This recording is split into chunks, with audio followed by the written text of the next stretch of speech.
Ballot paper से मतदान या फिर वीवीपैट की सभी पर्चियों को गिनने की मांग सुप्रीम कोर्ट ने खारिज कर दी है। कोर्ट ने कहा है कि इस तरह से पूरी व्यवस्था पर सवाल उठाकर लोगों को संदेह में डालना गलत है। हालांकि कोर्ट ने चुनाव प्रक्रिया में कुछ और पारदर्शिता लाने के लिए निर्देश भी दिए हैं। इन सभी की बात लीगल विद सहगल के इस वीडियो में।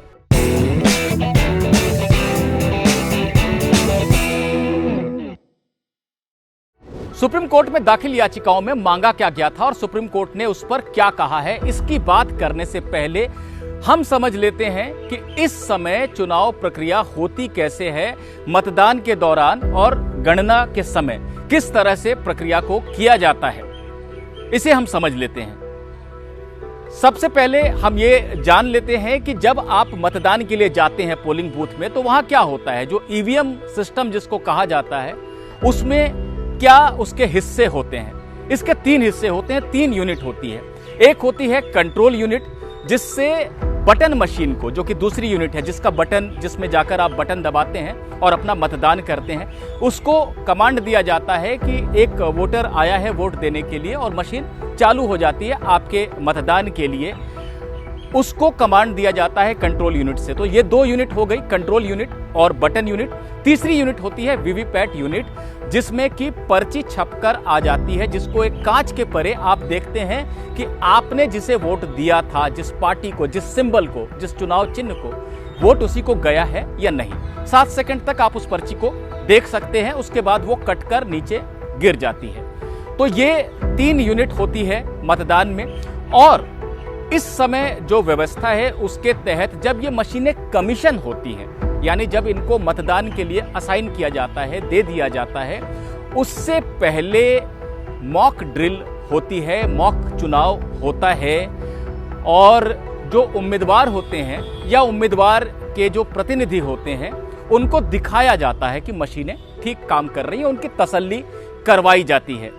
तो ये इस प्रक्रिया से गुजरकर मशीन पहुंचती है मतदान केंद्र तक। और मतदान केंद्र में पहुंचने से पहले और मॉक ड्रिल से भी पहले उसमें सिंबल लोड किए जाते हैं। जो वीवीपैट मशीन होती है उसमें सिंबल लोड किया जाता है और वो एक मशीन के जरिए किया जाता है, उसे सिंबल लोडिंग यूनिट कहते हैं। वो मशीन मतदान केंद्र में नहीं होती है, वो प्रशासन के पास होती है। लेकिन सिंबल लोड करने के बाद सही तरीके से वो लोड हुआ या नहीं, मतदान सही तरीके से, तीनों यूनिट ठीक तरह से काम कर रही है या नहीं, इसकी तसल्ली करवाई जाती है। बाद में मतदान होता है और सभी मशीनों को, इन तीनों यूनिट को सील करके रख दिया जाता है स्ट्रॉन्ग रूम में।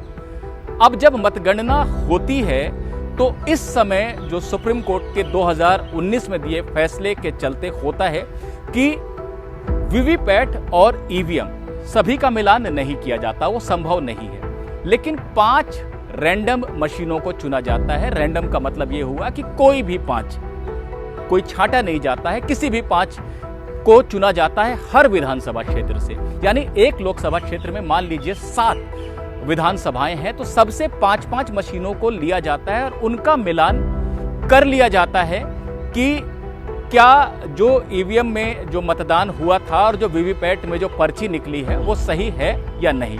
इसमें तकरीबन 100% तक आज तक मिलान होता आया है। यानी एक लोकसभा क्षेत्र से करीब 35-40 मशीनों का आपस में मिलान भी किया जाता है।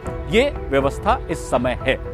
सुप्रीम कोर्ट में मांगा क्या था याचिकाकर्ताओं ने? सुप्रीम कोर्ट में याचिकाकर्ताओं ने कहा था कि ये जो प्रक्रिया है ये भरोसेमंद नहीं है। पुरानी जो व्यवस्था थी, बैलेट पेपर से ठप्पा मारकर जो मतदान किया जाता था और बॉक्स में डाला जाता था जाकर, जिसकी गणना में, जिसको गिनने में 2-3 दिन लग जाते थे। जिन लोगों ने पहले डाला है वोट, उनको ये पता है, नए मतदाताओं को बेशक ये पता ना हो, वो प्रक्रिया वापस लाई जाए, ये मांग की गई थी। दूसरी मांग यह की गई थी कि अगर इसे वापस नहीं ला सकते हैं तो जो वीवीपैट से पर्ची निकलती है, जिसको आप एक कांच के परे आप देखते हैं कि मैंने जो वोट दिया था वो वोट सही पड़ा या नहीं, वो पर्ची मशीन में ही ना रह जाए, आपके हाथ में दी जाए और उसको उठाकर आप डालें एक बॉक्स में। और बाद में जब गिनती हो तो सभी पर्चियों को गिना जाए। यानी एक लोकसभा क्षेत्र में मान लीजिए कि 20 लाख वोट दिए गए हैं, पड़े हैं 20 लाख वोट, तो सभी 20 लाख पर्चियों को गिना जाए। याचिकाकर्ताओं का कहना था कि इसी से तसल्ली हो पाएगी। चुनाव आयोग ने इसके विरोध में कहा था कि वीवीपैट की व्यवस्था मतदाताओं में कॉन्फिडेंस लाने के लिए, विश्वास लाने के लिए ही है कि बटन दबाने के बाद वो देख लेते हैं, और करीब 35-40 मशीनों का मिलान भी किया जाता है जो 100% तक जिसका नतीजा सही आता है। ऐसे में अगर सभी पर्चियों को स्टोर करके रखा जाए, उनको बॉक्स में डाला जाए, अगर मतदाता के हाथ में देंगे तो सबसे पहले तो गोपनीयता भंग हो सकती है कि पता चल सकता है कि आपने किसको वोट दिया, किसी और को भी पता चल सकता है। और अगर वो न भी चले तो 20 लाख पर्चियों को गिनना तो फिर वही पुरानी व्यवस्था की वापसी हो जाएगी, जहां 2-3 दिन तक गणना होती रहेगी। ऐसी बातें चुनाव आयोग ने की थी और पूरी प्रक्रिया बताई थी कि किस तरह से सिंबल लोड करते हैं, कैसे मॉक पोल कराया जाता है, यानी एक नकली चुनाव कराया जाता है जिससे कि उम्मीदवारों को तसल्ली हो जाए कि सारी व्यवस्था सही काम कर रही है, किस तरह से सुरक्षित रखा जाता है मशीनों को, और कैसे गणना के समय मिलान भी करते हैं करीब 35-40 मशीनों का। ये सारी बातें बताई थी। और इस प्रक्रिया में तमाम अधिकारी होते हैं, इसको प्रभावित नहीं किया जा सकता है। जो मशीन के अंदर जो चिप होती है, जो मेमोरी चिप होती है जिसमें सिंबल लोड किया जाता है या जो पूरी प्रक्रिया को कंडक्ट कराती है, उसको भी किस तरह से सुरक्षित रखा जाता है और कैसे चुनाव के बाद उसे नष्ट भी कर देते हैं, ये सारी बातें चुनाव आयोग ने बताई थी। अब आगे बढ़ते हैं वीडियो में और बात करते हैं कि याचिकाकर्ताओं ने मांगा क्या था। मैंने 2 मुख्य मांगे तो आपको शुरू में ही बता दी थी कि या तो बैलेट पेपर से मतदान हो या फिर सभी वीवीपैट पर्चियों को गिना जाए। एक और मांग की थी एसोसिएशन फॉर डेमोक्रेटिक रिफॉर्म्स, मुख्य याचिकाकर्ता था ये संगठन जिसके वकील प्रशांत भूषण थे, 2-3 और याचिकाकर्ता थे। एक प्रमुख मांग ये की गई थी कि वीवीपैट मशीनों को पूरी तरह से पारदर्शी बनाया जाए और उसमें बल्ब लगातार जलता रहे, सिर्फ 7 सेकंड के लिए देखने की सुविधा ना रहे, बल्ब लगातार जलता रहे। इस तरह की भी मांगे की गई थी। और एक मांग और की गई थी कि वीवीपैट पर्ची में एक बारकोड डाला जाए जिससे उसकी गणना की जा सके, मशीन में डालकर कोई दूसरी मशीन बनाई जाए जो मशीन गिन ले बारकोड के आधार पर। ऐसी बहुत सारी दूसरी मांगे भी की गई थी। सुप्रीम कोर्ट के जस्टिस संजीव खन्ना और जस्टिस दीपांकर दत्ता की बेंच ने मामले को बहुत विस्तार से सुना और चुनाव आयोग से कई सवाल भी किए। अब फैसला आया है। फैसला क्या है? फैसला ये है, हालांकि दोनों जजों ने अलग अलग फैसले पढ़े लेकिन वो साझा निष्कर्ष वाले फैसले थे, यानी कोई विरोधाभास उसमें नहीं था। फैसला ये है, सुप्रीम कोर्ट ने सबसे पहले कहा है कि जितनी मांगें हमारे सामने रखी गई थी उन सबको हम खारिज कर रहे हैं। यानी बैलेट पेपर से मतदान खारिज, पर्ची वीवीपैट की मतदाता के हाथ में देने की मांग खारिज, पर्ची को ले जाकर वो बॉक्स में डाले मांग खारिज, सभी पर्चियों को गिना जाए ये मांग भी खारिज, और वीवीपैट के डब्बे को बहुत पारदर्शी बना दिया जाए, उसमें लगातार बल्ब जलता रहे, ये मांग भी खारिज। सारी मांगे खारिज। और सुप्रीम कोर्ट ने साथ में टिप्पणी भी की कि स्वस्थ आलोचना का अधिकार लोकतंत्र में सबको है और किसी को अगर संदेह है तो उसका निराकरण होना चाहिए। लेकिन इस तरह से एक संवैधानिक संस्था है चुनाव आयोग जो अपने दायित्व का निर्वहन करती है, पूरी व्यवस्था को ही सवालों के घेरे में डाल देना कि नहीं ईवीएम में कोई चिप डाल के मतदान को प्रभावित किया जाता है, बटन किसी का दबाते हैं वोट किसी को जाता है, जबकि वीवीपैट में वो दिखने लगा है। फिर भी ये कहना कि नहीं वीवीपैट में जो दिखा है, जो पर्ची दिखी है, हो सकता है उसमें भी बाद में हेर फेर कर दी जाती हो। ऐसी तमाम बातें करना, सुप्रीम कोर्ट ने इसकी आलोचना की है और कहा है कि आप संदेह कर सकते हैं और उसका निराकरण भी किया जाना चाहिए, लेकिन पूरी व्यवस्था को ही गलत ठहरा देना ये भी गलत है। इस तरह से मतदाताओं के, आम नागरिकों के मन में जो भ्रम डाला जाता है वो गलत है, वो संदेह नहीं डालना चाहिए। इस तरह से व्यवस्था नहीं चल सकती लोकतंत्र की। तो सुप्रीम कोर्ट ने पूरी व्यवस्था पर सवाल उठाने की प्रवृत्ति की आलोचना की है और ईवीएम के जरिए जो मतदान हो रहा है उसे फुल प्रूफ माना है, उसे सही माना है, कहा है कि यह प्रक्रिया सही है, इसमें कुछ भी गलत नहीं है। और चुनाव आयोग तमाम चरण होते हैं जिसके जरिए सुनिश्चित करता है और पूरी व्यवस्था बनी हुई है जिसके जरिए लोकतंत्र के इस महापर्व की पवित्रता को सुनिश्चित किया जाता है। अब आगे आते हैं कि सुप्रीम कोर्ट ने खारिज तो कर दिया, लेकिन फिर क्या कुछ दिया? याचिकाकर्ताओं ने जब इतनी बातें रखी थी तो कुछ कहा क्या सुप्रीम कोर्ट ने उस पर? जी बिल्कुल कहा है। सुप्रीम कोर्ट ने पहली बात तो एक सुझाव दी है। सुझाव ये है कि जो वीवीपैट की पर्ची अभी निकलती है, चुनाव आयोग विचार करे कि क्या उसमें कोई कोडिंग हो सकती है, कोई बारकोड हो सकता है, यानी एक जो सिंबल, जिस सिंबल को आपने, जिस चुनाव चिन्ह को आपने मत दिया, उसका एक कोड भी छपकर आ जाए। इससे क्या होगा, कल को भविष्य में चलकर अगर वीवीपैट को गिनने की जरूरत लगे तो वो मैनुअल काउंटिंग ना हो, यानी लोग बैठे हैं और 2-3 दिन तक, 4 दिन तक गिन रहे हैं पुरानी व्यवस्था में जैसे होता था, वैसा ना हो। किसी मशीन में पर्चियों को डाला जाए और जल्दी जल्दी वो कोड से गिनती कर ले।